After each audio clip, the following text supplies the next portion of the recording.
Are you ready for some more quick and easy recipes? Well, you know, I've got you some amazing recipes for you to try. Hey friends, my name's Susan and welcome to my home. Today I've got you 4 quick and easy recipes your family's gonna love. And they're quick and easy, so you know they'll be easy to make. So let's get our ponytails up and let's get to making some quick and easy recipes. Come on, let's get to cooking. Let's make something quick, simple, and so good. I've made it before, and I'm making it again tonight because it was so good the first time around. I am going to make a taco quesadilla pizza. Yes, it's exactly how it sounds. I have got some onions, taco seasoning, a little bit of green, a little bit of the red, and some taco sauce, some cheese, some grande burritos, and a little bit of hamburger meat in the pan getting ready to cook up. So let's go ahead and get cooking in the pan. And I've got the oven heating on 350. And I'll show you how I put this little baby together. Now the first thing while the hamburger is browning is I'm going to get together the actual pizza part, which is a quesadilla on the bottom. I'm just going to go ahead and put some Mexican blend cheese on the bottom of this big old burrito shell until I get it nice and covered, because I want plenty of cheese to melt on the inside of this. That way we have a nice cheese pull whenever we go to eat it. It just works out better that way. Plus it makes it look more like a pizza whenever you do it out like this. Okay, that's looking good. I'm letting the oven heat up. I'm going to go ahead and let that finish up, and I'll bring you back whenever I get this out of the oven. And I have got the hamburger nicely browned up. I am going to add in a little bit of onions to the mix. Just about a good handful, because they always make everything taste good, so that's not a problem. And then I am going to add a little bit of water to this also. Just a little bit. And some taco seasoning mix is going in next. And we're about to get a storm. Alright. I'm going to go ahead and let this mix up a little bit and get all the onions that tried to run back in the pan. And I'm going to let this saute for a few minutes. The oven is still preheating. I've got it set on 350. And this is just going to saute with the taco seasoning until the oven gets ready.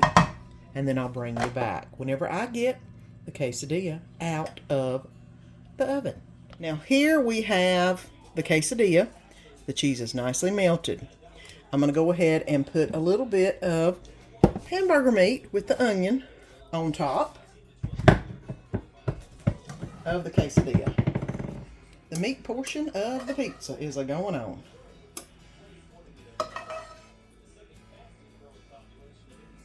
Okay. There we go. Now, that's looking pretty darn good. I am going to put a little bit of taco seasoning on. And of course, I don't know if you can see, but I've got my 2 kitchen helpers here checking to see what I'm doing. I'm going to go ahead and put a little bit of this Ortega taco sauce in.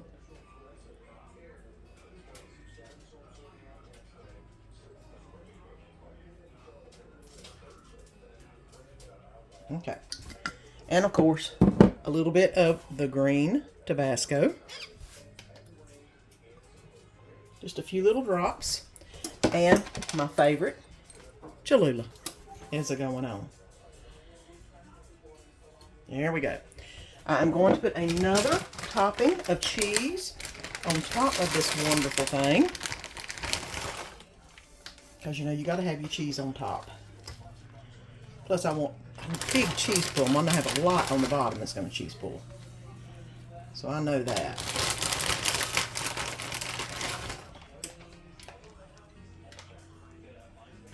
Almost got it done.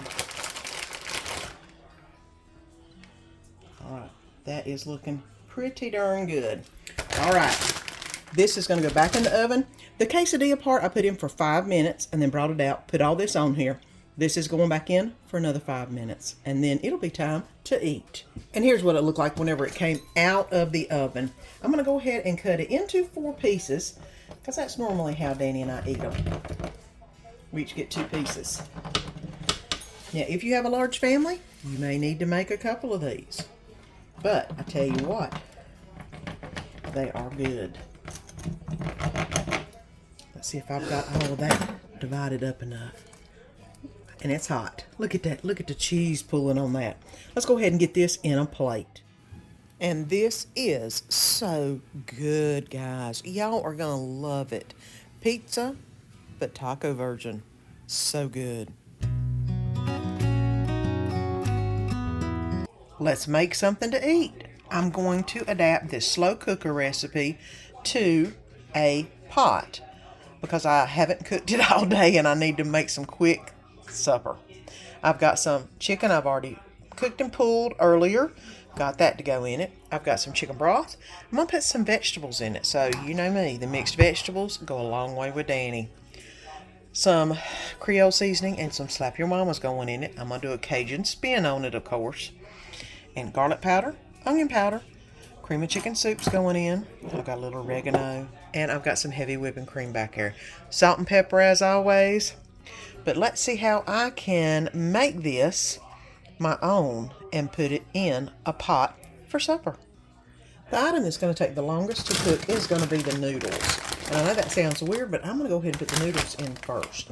I'm going to go ahead and add in the 1 cup of chicken stock. Plus, I think I'm going to add in a couple cups of water to go along with it.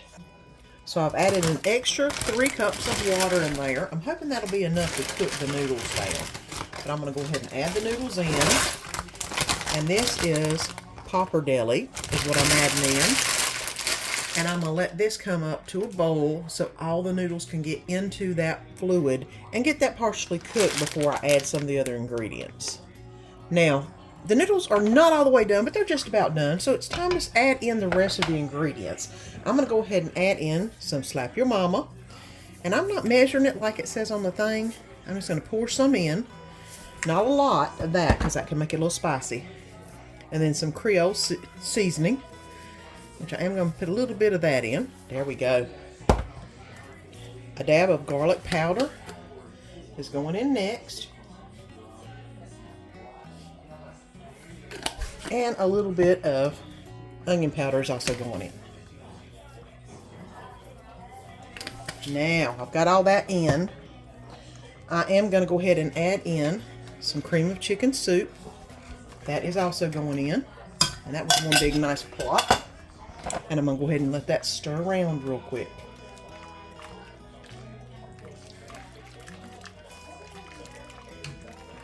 Alright. Now the noodles are probably about halfway done. They're not quite al dente yet, but they're getting there. I do need to go ahead and add in the chicken into the mix. And get that stirred in. So that can be heating up with all the good broth. And I did add that extra water. I do want to add some heavy whipping cream. It does call for a lot more than I'm probably going to put in. I don't doubt that at all. But I'm going to go ahead and put a little bit in now, and I can always add a little bit later if I need to. In there.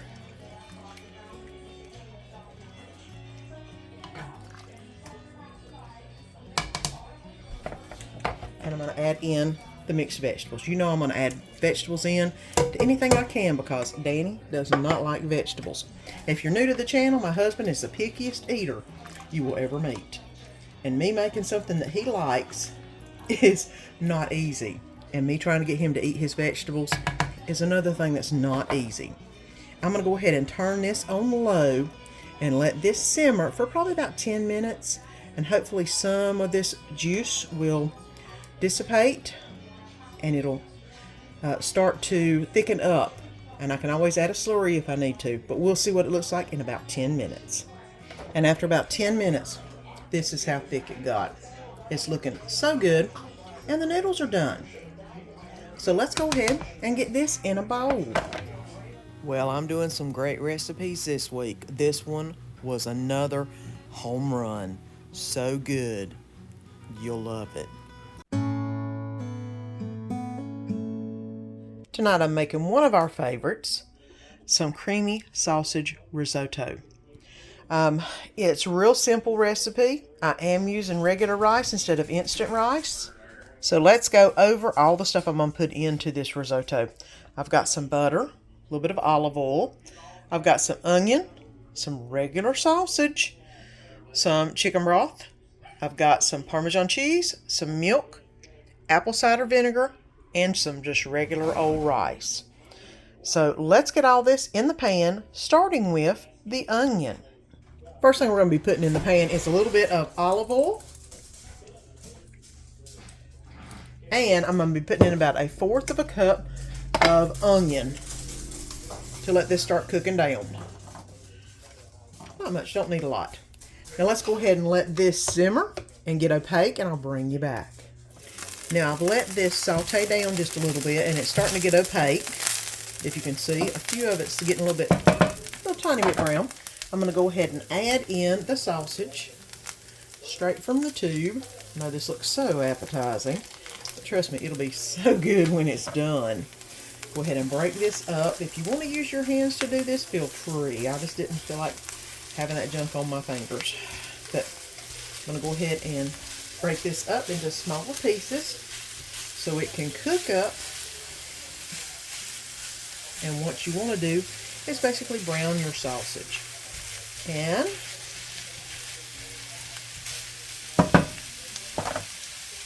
now I have left this on and let it all brown up. I am going to go through here and kind of break up any of the bigger pieces that are still in there real quick.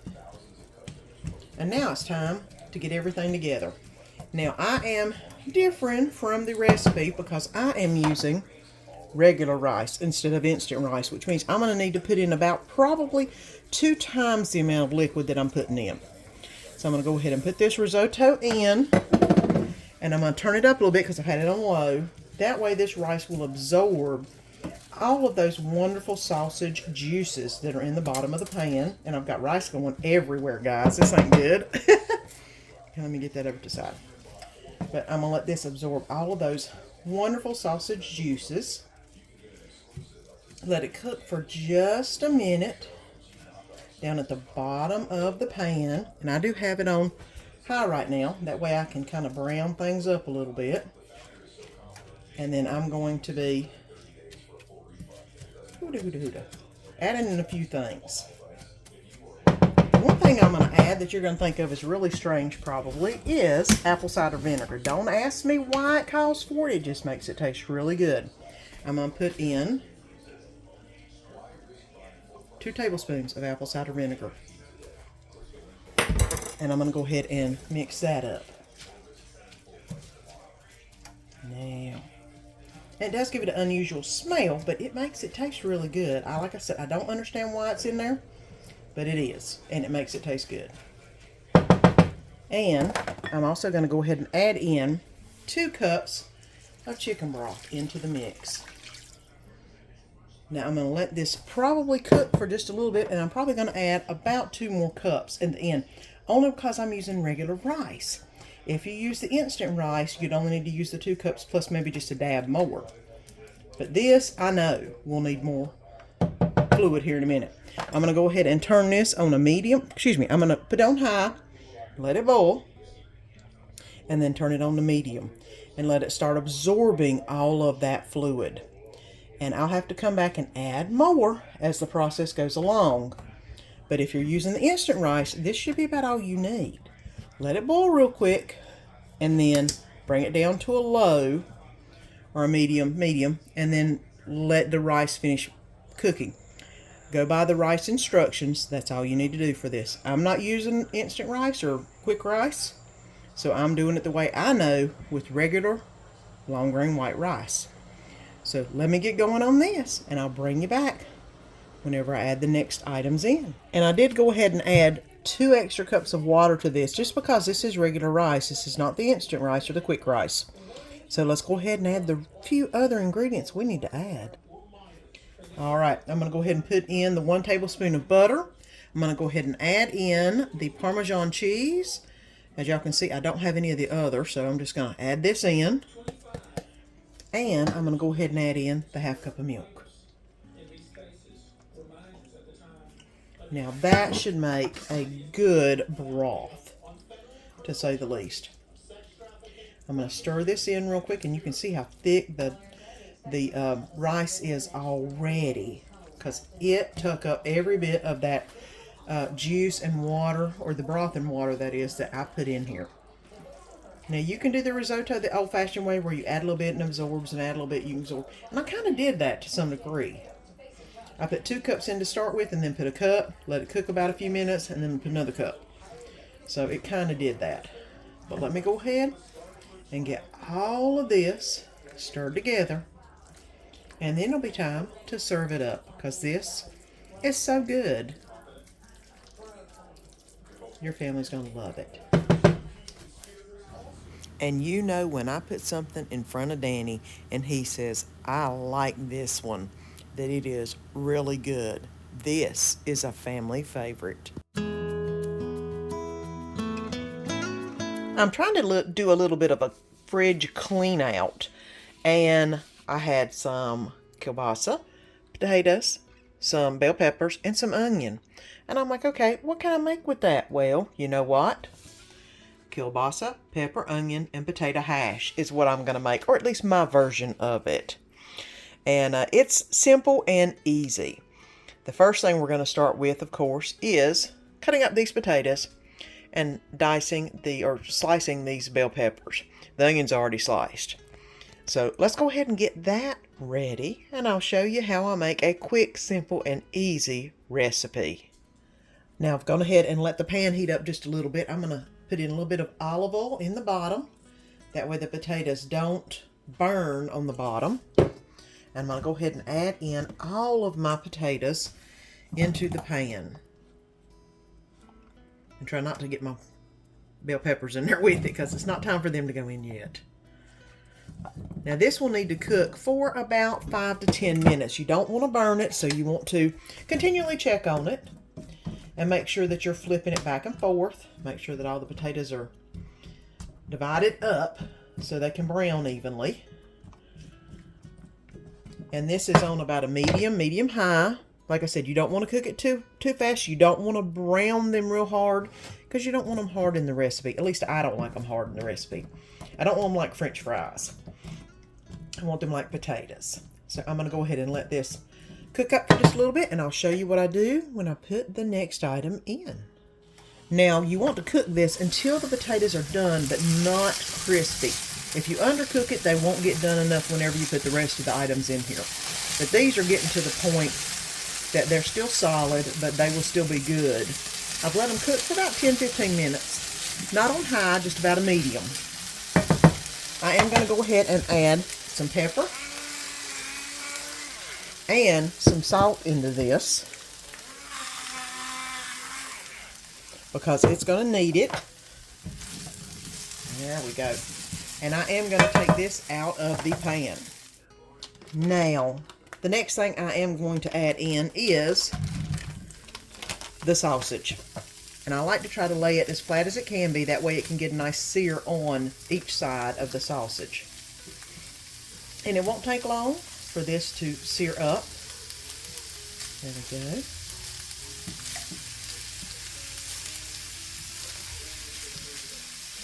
And I still have it on the medium. But like I said, I'm just going to wait till I see a little bit of brown on each side. And then I'm going to turn it to finish up. And I don't know how good you can see the sear on that, but once the other side gets seared like that, then I will take them out of the pan also. Now that I've got all of the sausage out of the pan, I'm going to go ahead and add in all of the bell pepper and let them cook for just a little bit, because they cook a little bit longer than the onion does. This won't take but a minute, and all of that good sausage drippings. And I want to just get it to where this is starting to get a little bit soft before I add them in. I've let that saute for just a few minutes. I'm going to go ahead and add in the onions into the pan. Let me go ahead and, these are just sliced. They're not diced or anything like that. I'm going to go ahead and add those into the pan to cook up and saute down. I probably could add more, but I'm just going to use up what I had in the fridge because this is going to be a fridge clean out kind of meal, to say the least. Let me go ahead and cover this up and let this cook. It's on a medium right now for about 5-10 minutes until the onions start going opaque. The onions have started to go opaque, and they have absorbed quite a bit of the juice that was in the bottom of that, and I want a little bit more juice to help steam the potatoes. I'm going to throw in a little bit of water, which will help, like I said, steam the potatoes up. And that'll also help get all that wonderful drippings down at the bottom. Up. I'm going to add back in the potatoes and stir that around a little bit until I get it all nicely distributed. And I'm also going to add back in the sausage. There we go. And stir that around. Now I'm going to turn this on low. Make sure I've got enough fluid in there because it does need a little bit. That was maybe 1/4 of a cup. And I've got this on low. Let this cook on low for about 15 to 20 minutes. And then you'll be ready to eat. And this has actually been cooking for about 15 minutes. I did add a little bit more water to it because I felt like it was getting a little too dry. So that's probably 1/2 cup, all the water I've added. But look at this. Look how wonderful it is. Now you can cook your bell pepper less if you don't like it. We like it to where it's not crispy. It's cooked to death. So let's go ahead and get this on a plate because it's time to eat. I should have called this video Quick and Easy Family Favorites because this is another one. It's a home run also. So good, you'll love it. I told you those quick and easy recipes, you can't beat them. I mean, quick, easy, simple, and amazing. You must give them a try. They are so good. And if you haven't already, press that little button down below and subscribe. Press the bell and the all notification to make sure you don't miss any of my future videos because you know you want to see what good food and fun we are up to. And until next time, see you then.